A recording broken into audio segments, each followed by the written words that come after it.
So we're here, very quick trip into the city. It kind of feels surreal.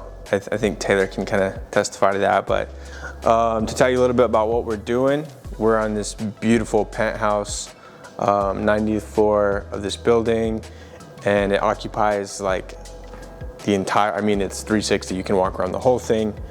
We have an event tonight with Legacies Alive, a nonprofit organization, and they have Gold Star families coming in, and they have some really cool guest speakers. Going to be putting together a highlight reel at the end of this event, of the full event. It's a 2-day thing. This event, this sort of cocktail hour hors d'oeuvres up here, and then Army-Navy game tomorrow, and an awesome huge tailgate that they're doing. So our job is to capture that. That's the #1 priority.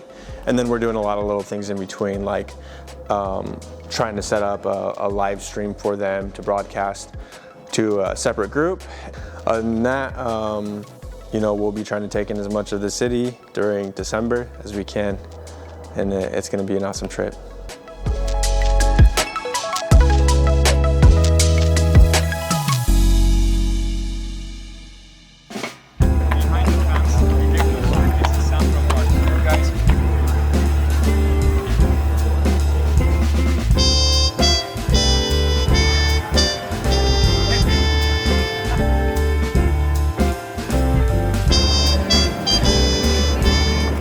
So right now we're in Central Park, which is really cool. It's my first time in Central Park.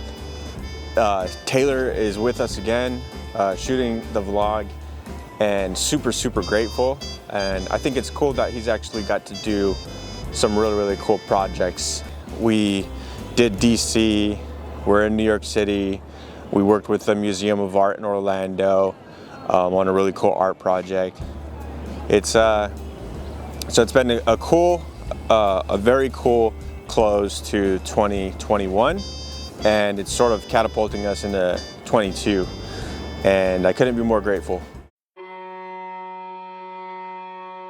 There's an essence to being here around Christmas time. It's sort of ethereal, and it's good for the spirit. And I'm glad that Taylor is with us again, shooting the vlog, and super grateful. And I think it's cool that he's actually got to do some really cool projects. Being here in Central Park, it's kind of cool. This is actually my second time here. But I think every time you go to New York, it's just one of the things you got to hit while you're here. I'm happy to be here. I don't get to see New York that often, but when I do, I really enjoy it.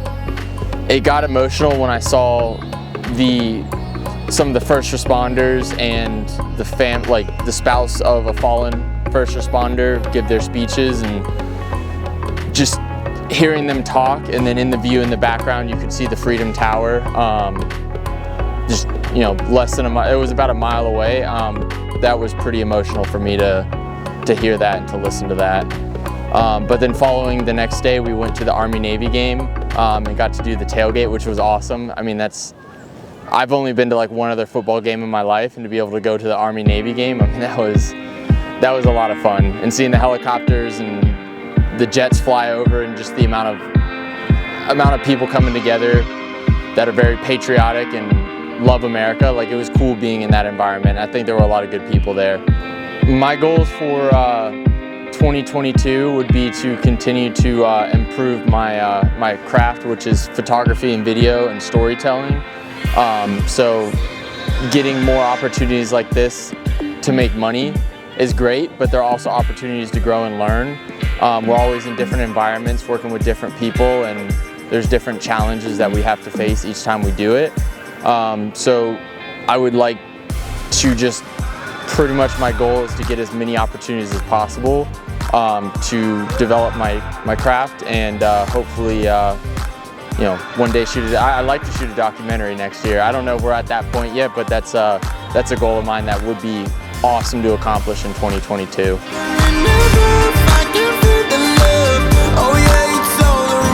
We are headed over to B&H Photo Video, which is like an adult candy store for videographers and photographers, and it's our little treat to ourselves. I don't know if we'll buy anything because you could drop like 20 grand in there, no big deal, but it's gonna be cool to at least shop around, see what they carry, maybe talk to some of the reps. They're typically cool guys. So yeah, you know, it's a totally different vibe. I've been to New York City several times and pre-COVID, and it's a totally different vibe. It feels more, weirdly enough, it feels a little bit more homey, whereas pre-COVID it felt way more hustle bustle, way more just gritty, grindy, and it feels a little bit more intimate now, if that makes any sense. At least to me, it feels a little bit more intimate. I think people are craving that connection, and business owners, and despite all circumstances, viral, political, socio-economical, the human relationship perseveres.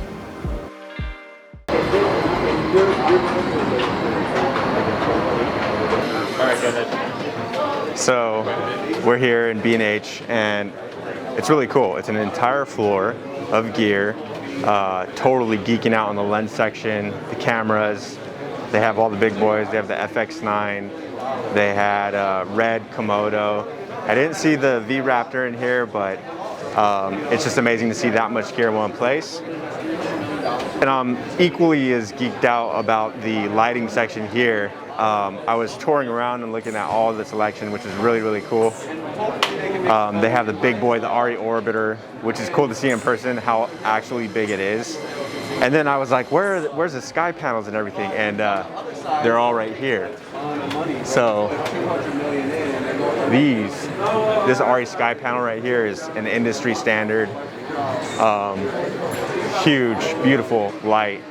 And it would be great to get the company a couple of these. It would speak volumes for what we could do. And so yeah, this is it's cool to see it and set some goals for the company, and of course be modest with how much money we spend, but shoot for something. So it's a cool experience to be here at B&H.